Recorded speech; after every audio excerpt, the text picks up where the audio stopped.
Hello बच्चों। आज हम करेंगे क्लास 9 साइंस का सैंपल पेपर ओसवाल का। बच्चे कह रहे थे कि सर साइंस का भी पेपर कराएं, तो साइंस का सैंपल पेपर करते हैं फाइनल ईयर एग्जामिनेशन के लिए। बिना टाइम वेस्ट करे स्टार्ट करते हैं। फर्स्ट क्वेश्चन है, टीना found 3 series of the same size closed with a rubber cork. She took the piston out of each spring and filled them with coconut oil, dust, cotton. Tina closed end of the each spring with the piston. She then tried to press the piston of each syringe as much as possible. तो एक टीना नाम की लड़की है, उसको 3 syringe दी गई है। आप देख रहे होंगे कि 3 क्या है, ये इंजेक्शन है। एक इंजेक्शन में कोकोनट ऑयल रखा है, एक में डस्ट डाली है, एक में कॉटन डाला है। तीनों को 1 बाय 1 प्रेस करा गया है और ये पूछा गया है कि किसको प्रेस करना ज़्यादा मुश्किल होगा, यानी किस पे ज़्यादा प्रेशर लगेगा, किस पे कम प्रेशर लगेगा। तो बेटा बड़ा ही आसान तरीके से आप समझ सकते हो, सिंपल सी बात है। आपको भी पता है कि अगर हम किसी चीज़ में लिक्विड डालेंगे तो आसानी से प्रेस होगा, किसी चीज़ में सॉलिड होगा तो उसमें कम प्रेस करने में दिक्कत आएगी, क्योंकि सॉलिड जो होते हैं उनके पार्टिकल्स जो होते हैं वो क्लोजली पैक होते हैं, लिक्विड के लूजली पैक होते हैं, और कोई गैस होती तो उसके वेरी लूजली पैक होते हैं। तो सबसे जो डिफिकल्ट होगा वो क्या होगा, वो होगा डस्ट। डस्ट तो डिफिकल्ट है। डस्ट के बाद नंबर 2 पर क्या आ रहा होगा जो डिफिकल्ट होगा, वो कॉटन होगा, उसको प्रेस करना डिफिकल्ट होगा। और नंबर 3 पे जो सबसे आसान होगा वो क्या होगा, कोकोनट ऑयल होगा। ठीक है ना। तो कोकोनट ऑयल जो है वो आसानी से क्या हो सकता है, जब हम सीरीज दबाएंगे तो आसानी से दब जाएगी। तो इसके अकॉर्डिंग इसका पहला ऑप्शन क्या होगा बेटा, सी ऑप्शन होगा जो सही लगा हुआ है। सिरिंज फर्स्ट, फिर सिरिंज थर्ड, फिर सिरिंज सेकंड। नेक्स्ट क्वेश्चन देखते हैं, समझ आ गया। ये क्वेश्चन में हमारे को क्या बताना है कि किस में कितना प्रेशर लगेगा, और प्रेशर किसके अकॉर्डिंग होता है कि पार्टिकल्स के बीच में कितना गैप है। Next question, which of the following statement are true for pure substance. तो हमें पता होना चाहिए बेटा प्योर सब्सटेंस कौन से होते हैं। तो प्योर सब्सटेंस वो सब्सटेंस जो होते हैं जो वन काइंड ऑफ पार्टिकल से बने हुए होते हैं, या तो वो जैसे सिंगल एटम जैसे सोडियम से बना हुआ हो, या एल्यूमिनियम से बना हुआ हो, ठीक है, या सेम मॉलिक्यूल से बना हो, जैसे नाइट्रोजन N2 हो गया, O2 हो गई, ये भी क्या है, ये सेम मॉलिक्यूल्स बने हुए हो, या ठीक है, तो उनको क्या बोलते हैं, प्योर सब्सटेंस बोलते हैं। उसके अलावा उनकी जो कंपोजिशन है, प्योर सब्सटेंस देखने में क्या लगे, सेम लगे, यानी उनकी कंपोजिशन कैसी हो, सेम कंपोजिशन हो। कंपोजिशन का मतलब देखने में सेम हो। जैसे अगर आप पानी है, वाटर में अगर मड मिला देंगे तो क्या वो एक जैसा लगेगा, नहीं लगेगा। तो ठीक है ना। पर अगर वाटर में आपने नमक मिला दिया, सॉल्ट मिला दिया, तो आप क्या ढूंढ पाओगे, सॉल्ट को नहीं ढूंढ पाओगे। तो ऐसे सब्सटेंस प्योर होंगे। तो जो इसमें ऑप्शन है, देखो क्या क्या ऑप्शन दिए हुए हैं। तो इसमें एक ऑप्शन दिया हुआ है, pure substance contain only one kind of particle. ठीक है, समझ आया बेटा। जो दूसरा ऑप्शन है वो क्या दिया हुआ है, तो ये बात तो सही है कि प्योर सब्सटेंस में एक ही जैसे पार्टिकल मिलते हैं, जैसे सोडियम ही मिलेगा, एल्युमिनियम मिलेगा, नाइट्रोजन मिलेगा, ऑक्सीजन, ऐसा कुछ मिलेगा। प्योर सब्सटेंस में भी कंपाउंड और मिक्सचर। दूसरा बोला है कि प्योर सब्सटेंस क्या हो सकते हैं, कंपाउंड और मिक्सचर हो सकते हैं, गलत है। कंपाउंड तो क्या है, H2O है, पर मिक्सचर क्या होता है भाई, मिक्सचर में तो कोई चीज ज्यादा और कोई चीज कम हो सकती है। तीसरा क्या है, प्योर सब्सटेंस है सेम कंपोजिशन थ्रू आउट, बिल्कुल करेक्ट है। जो प्योर सब्सटेंस होंगे उनमें क्या होगा, वो देखने में एक जैसे ही लगेंगे। Pure substance can not be exemplify by the element other than निकल, ये गलत है। तो इसका करेक्ट ऑप्शन क्या होगा, पहला वाला, pure substance contain only one kind of particle, और दूसरा वाला, प्योर सब्सटेंस है सेम कंपोजिशन। यानी इसका जो सेकंड क्वेश्चन है, इसके करेक्ट ऑप्शन है फर्स्ट एंड थर्ड। और फर्स्ट और थर्ड किसका ऑप्शन है, आपका बी। तो इसका ऑप्शन बी है। तो पता लग गया होगा बच्चों कि प्योर सब्सटेंस कौन से होते हैं, जिनमें वन काइंड ऑफ पार्टिकल होते हैं, उसके अलावा उनकी कंपोजिशन कैसी होती है, एक जैसी ही कंपोजिशन होती है, कंपोजिशन में कोई भी चेंज नहीं मिलता। ये बात समझ आ गई। तो प्योर सब्सटेंस कौन से होते हैं आपको पता लग गया। तो प्योर सब्सटेंस के हिसाब से जो इसका आंसर आएगा वो क्या होगा, आंसर होगा बी। ठीक है बच्चों, अब हम नेक्स्ट क्वेश्चन करते हैं। ठीक है बेटा, क्वेश्चन नंबर थर्ड। तो क्वेश्चन नंबर थर्ड को हम देखते हैं। थर्ड क्वेश्चन क्या कह रहा है, थर्ड क्वेश्चन कह रहा है, in a laboratory while doing an experiment carbon dioxide was taken in an enclosed cylinder and compressed by applying the pressure and keeping a low temperature। तो पहले तो आपको पता होना चाहिए थी CO2 क्या होती है, CO2 एक गैस होती है। तो जब भी कोई गैस को अगर हम किसी सिलेंडर में भरें, किसी भी गैस को CO2 H2 किसी भी गैस को, LPG गैस ये सब सिलेंडर में भरी जाती है, CNG गैस, कोई भी गैस आपको बस ये ध्यान रखना है वो होनी क्या चाहिए, गैस। अगर कोई भी गैस अगर हम किसी भी सिलेंडर में या किसी भी वेसल में भरें तो उसमें क्या होगा, वहां होगा लिक्विफिकेशन।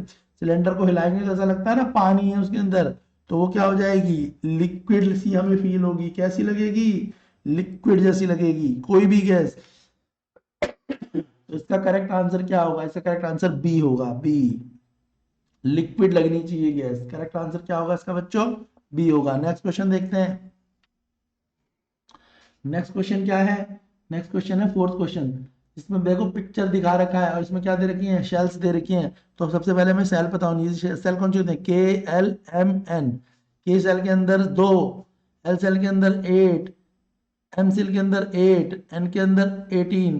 ये हमारे को पता है क्या होता है, नंबर ऑफ एटम। जो एटॉम जो होते हैं हमारे, नंबर ऑफ एटम, उनको हम पहली सेल में 2, दूसरी में 8, तीसरी में 8, चौथी, तो हमें पता है पहली सेल में 2 होते हैं, दूसरी में 8, तीसरी में 8, चौथी में 8। इस क्वेश्चन में क्या पूछा गया है, इसने बोला है इस पिक्चर को देख के बताओ कि सबसे बड़े एटम किसके हैं, जिसकी जितनी ज्यादा सेल उसके उतने ज्यादा एटम। तो एटम 1 में कितनी सेल है, एटम 1 में है 1 2 3 4। एटम 2 में कितनी सेल है, एटम सेल एक 1 ही है, ठीक है। 3 में भी सेल एक ही है, उसके अंदर 2 एटम दिखा रखे हैं और एटम उसमें सेल 2 है। तो सबसे ज्यादा सेल किस में है, 1 में। तो इसका फोर्थ वाले का आंसर क्या होगा, 1। आपको ध्यान रखना है, क्या ध्यान रखना है बेटा, जितनी ज्यादा सेल उतने ज्यादा number of atom present in a particle. Next है क्वेश्चन फिफ्थ। क्वेश्चन फोर्थ आपको समझ आ गया होगा, क्वेश्चन फिफ्थ। क्वेश्चन फिफ्थ में क्या दिया है, क्वेश्चन फिफ्थ में दिया है Rutherford's alpha particle scatter experiment shown. सबसे पहले रदरफोर्ड ने अपना एक्सपेरिमेंट पे किस पे किया था, याद रखो ये क्वेश्चन आ जाता है, गोल्ड फॉइल पे किया था, गोल्ड फॉइल पे। गोल्ड फॉइल पे रदरफोर्ड ने अल्फा पार्टिकलों का क्या करा था, बम फेंके थे, बम्बारमेंट करी थी, जिसमें ज्यादातर पार्टिकल सीधे चले गए थे। 12,000 पार्टिकल में से एक पार्टिकल क्या हो रहा था, उल्टा आ रहा था, बाउंस बैक हो रहा था, और कुछ पार्टिकलों में स्मॉल एंगल बन रहा था। बेटा पढ़ा है ना ये सब कुछ, अगर ये सब पढ़ा है तभी आपकी बात समझ आएगी, ठीक है। तो जो रदरफोर्ड के अल्फा पार्टिकल को उन्होंने स्कैटर कराया, तो जब स्कैटर कराया तो एक्सपेरिमेंट क्या बताता है, ये बात ध्यान रखनी है, वो एक्सपेरिमेंट क्या बताता है हमें रदरफोर्ड का, वो हमें बताता है mass and positive charge of atom is concentrated in the nucleus. जो न्यूक्लियस होता है उसके अंदर मास भी होता है और उसके अंदर क्या होता है, उसके अंदर पॉजिटिव चार्ज भी होते हैं, पॉजिटिव चार्ज भी होते हैं। तो ऑप्शन इसका क्या है, फिफ्थ का ऑप्शन सेकंड होगा, ठीक है। तो अल्फा पार्टिकल का जो स्कैटर अल्फा पार्टिकल है वो क्या बताता है रदरफोर्ड का, वो ये बताता है कि जो मास है और पॉजिटिव चार्ज जो है एटम का वो न्यूक्लियस के अंदर होता है, ठीक है। तो ये वो चीजें बता रहा है, तो इसके हिसाब से जो ऑप्शन है वो क्या होगा, बी ऑप्शन होगा। बी में क्या है, ठीक है, तो बी के अंदर क्या क्या आ रहा है आपका, एक तो mass of positive charge of atom concentrated in the nucleus, और दूसरा most of the space in the atom is empty. जो एटम होते हैं उनके बीच में स्पेस क्या होता है, एम्प्टी होता है, तभी तो पार्टिकल मूव करेंगे। अगर एम्प्टी स्पेस नहीं होगा तो पार्टिकल घूमेंगे कैसे। चलिए क्वेश्चन 6 करते हैं। Seema visited a natural gas compressing unit and found that gas can be liquefied under the specific temperature and pressure condition. While sharing her experience with the friend, she got confused. Help her identify the correct set of condition. ये आपको अभी थोड़ी देर पहले बताया, जब भी हम gas को क्या करते हैं, गैस में हम हमेशा क्या करेंगे, टेम्परेचर को कम करेंगे, प्रेशर को बढ़ाएंगे, तभी तो गैस को हम कहीं स्टोर कर पाएंगे। तो यहाँ पे क्या है, जो स्पेस है बहुत ज्यादा होगा, गैस पार्टिकल के बीच में बहुत ज्यादा स्पेस होगा तो हाई प्रेशर होगा, ठीक है, जो है। उसके अलावा टेम्परेचर तो यहाँ पे कमी होएगा, जिससे पार्टिकल क्या होंगे, जो दूर दूर जो पार्टिकल थे वो क्या होंगे, वो पार्टिकल पास पास आ जाएंगे। पार्टिकल कहाँ जाएंगे, पास पास आ जाएंगे, तभी हम उन्हें क्या कर सकते हैं, बीकर में डाल सकते हैं। तो इसके हिसाब से जो ऑप्शन होगा वो ऑप्शन क्या होगा, ऑप्शन होगा सी, लो द टेम्परेचर और हाई द प्रेशर। जब भी हम गैस को किसी भी बीकर में डालेंगे तो टेम्परेचर को करना पड़ेगा लो, टेम्परेचर क्या करना पड़ेगा, लो, प्रेशर क्या करना पड़ेगा, हाई, जिससे हम किसी भी गैस को, कोई भी गैस हो, एलपीजी हो, सीएनजी हो, H2 हो, O2 हो, से किसी भी हम वेसल पे या बर्तन में डाल सकते हैं। Next question 7, tincture of iodine has antiseptic solution. तो एंटीसेप्टिक सॉल्यूशन कहाँ काम आते हैं, जैसे हमें चोट लग जाती है तो हम उसमें दवाइयाँ लगाते हैं, या हमारे को कोई बाइट, या हमारे को लगे कि कोई ऐसी चीज जो हमारी बॉडी में बाहर से इन्वेड हो सकती है, तो उसके लिए हम क्या लगाते हैं, टिंचर ऑफ आयोडीन यूज करते हैं। तो यहाँ पे बोला हुआ है क्वेश्चन में, tincture of iodine as antiseptic property. और जो सॉल्यूशन होता है आयोडीन का बेटा, वो किससे बनता है, वो बनता है आयोडीन किससे बन के साथ बनता है, आयोडीन हमेशा अल्कोहल के साथ बनता है, आयोडीन इन अल्कोहल। ये पीने वाला अल्कोहल नहीं है बेटा, कहीं तुम सोचो कि पार्टी ऑल नाइट हो जाएगी, ये पार्टी ऑल नाइट वाला नहीं है, ठीक है। तो आयोडीन टिंचर है। Next, the only cell organelle seen in the prokaryote cell is. भाई प्रोकैरियोट में कौन सी दिखाई देते हैं, तो प्रोकैरियोट में कौन जो लिखा है, the only cell organelle seen in the prokaryotic cell is. Prokaryotic cell में क्या दिखाई देते हैं, तो प्रोकैरियोटिक सेल में हमेशा, प्रोकैरियोट याद रखना, प्रोकैरियोट में हमेशा राइबोसोम दिखाई देता है। क्या दिखाई देता है, राइबोसोम। तो prokaryote cell lack of membrane bound होती है, लाइक प्लास्टिड माइटोकॉन्ड्रिया जैसी, इसीलिए यहाँ पे इसका आंसर क्या है, इसमें लगेगा राइबोसोम्स। क्या लगेगा बेटा, राइबोसोम। आप कौन सा सैंपल पेपर पढ़ रहे हैं, Oswal 2024 final year examination preparation. चलिए next, which of the following does not lose their nucleus at maturity. अपनी मैच्योरिटी होने पे कौन सी चीज अपना जो है न्यूक्लियस को लूज नहीं करती, तो भाई companion cell, companion cell. Question number 9 का आंसर है कंपेनियन सेल, ठीक है।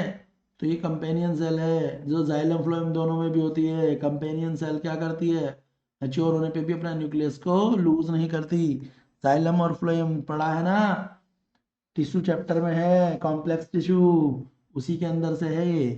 तो कंपेनियन सेल जो होती है वो अपना न्यूक्लियस को लूज नहीं करती। नाइन्थ का ऑप्शन ए, समझ आया बेटा। नेक्स्ट देखो, नेक्स्ट है, fat are stored in the human body as. तो ह्यूमन बॉडी में भैया फैट, ये तो सीधे याद करने वाला है कि फैट ह्यूमन बॉडी में कहाँ स्टोर होता है, बार बार बोल रहे हैं।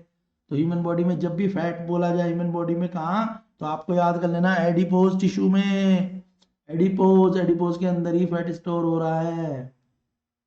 तो ऑप्शन बी, एडिपोज, बार बार बोला इसलिए जा रहा है, याद भी कर लो आप, एडिपोज टिश्यू, इसके अंदर ही क्या होता है, फैट स्टोर होता है। Question 11, contractile protein are found in. भाई पहले कॉन्ट्रेक्टाइल का मतलब समझ लो। कॉन्ट्रेक्टाइल ऐसी चीज है जिससे आप अपने हाथ पैरों को स्ट्रेच कर सकते हैं, तो वो क्या है, मसल्स है, सिंपल सी बात है। आपको भी पता होना चाहिए कि हम कैसे अपनी बॉडी को कॉन्ट्रेक्टाइल कर पाएंगे। कॉन्ट्रैक्टाइल करने के लिए हमारे को क्या है, मसल्स ही तो है जिनके कारण हम अपने हाथ पैरों को मूव कर पाते हैं। डांसर, स्पोर्ट्समैन सब क्या करते हैं, मसल बिल्डअप कर पाते हैं।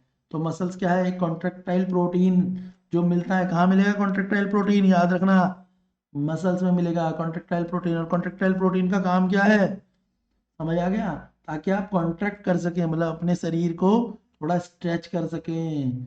तो मसल्स ही आपकी स्ट्रेच होती हैं, ये ध्यान रखना। मसल्स, जब आप जिम वगैरह जाते हैं तो वहाँ क्या करने जाते हैं, जो आप बॉडी बनाते हैं, यानी आप अपनी मसल्स बिल्डअप करते हैं। क्लियर है। Question number 13, suppose a boy is enjoying a ride on a merry go round. यह झूले में which moving with a constant speed of 10 metre per second.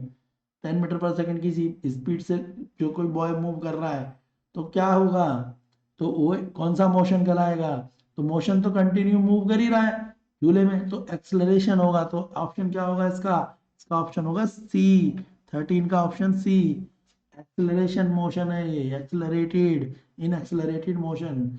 Next देखेंगे, नेक्स्ट कौन सा है, नेक्स्ट है क्वेश्चन नंबर 14।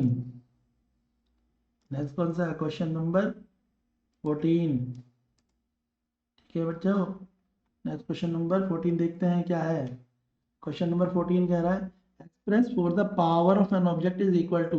भाई तो सीधे फॉर्मूले की बात कर रहा है, इससे न्यूमेरिकल में भी तुम्हारे को हेल्प मिलेगी। पावर का फॉर्मूला पूछ रहा है, तो पावर क्या होती है बच्चों, बता दो जरा। Power is a rate at which work is done. तो पावर क्या है, ऐसी क्षमता जिससे हम काम कर सकते हैं। तो पावर की डेफिनेशन भी है, पावर क्या है, power is a rate at which work is done. अब तो मैंने बता ही दिया। तो टाइम पे तो पावर क्या है, पावर है work done upon time.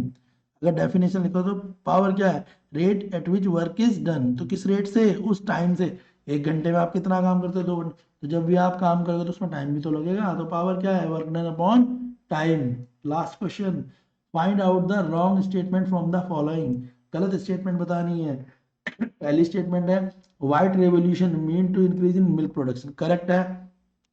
Milk की जो प्रोडक्शन हुई, दूध जो बढ़ा, दूध बढ़ने के लिए जिस रेवोल्यूशन का नाम लगेगा, जो क्रांति आई, उसका नाम था व्हाइट रेवोल्यूशन। ये पहली स्टेटमेंट ठीक है, याद भी कर लो। डायरेक्ट भी पूछ लेते हैं कि मिल्क की जो प्रोडक्शन इंडिया में बढ़ी, तो उस रेवोल्यूशन का नाम क्या था, उसका नाम था व्हाइट रेवोल्यूशन। अगर गेहूं की खेती की बात करते तो ग्रीन रेवोल्यूशन। अब यहाँ पे नेक्स्ट लिखा हुआ है ब्लू रिवोल्यूशन। ब्लू रिवोल्यूशन क्या है, फिश, फिश कहाँ रहती हैं, पानी में रहती हैं। आज ब्लू है पानी, पानी याद कर लेना, ब्लू है पानी, पानी का मतलब फिश के लिए ये बात चल रही है। तो ये क्या है, ब्लू रिवोल्यूशन, ये भी करेक्ट है। अगर बोला जाए भाई फिश का इंक्रीजमेंट, तो ब्लू रिवोल्यूशन याद कर लेना, ब्लू है पानी, पानी से याद हो जाएगा। क्लियर है। मिल्क प्रोडक्शन के लिए व्हाइट रेवोल्यूशन, तो पहला भी सही है, दूसरा भी सही है।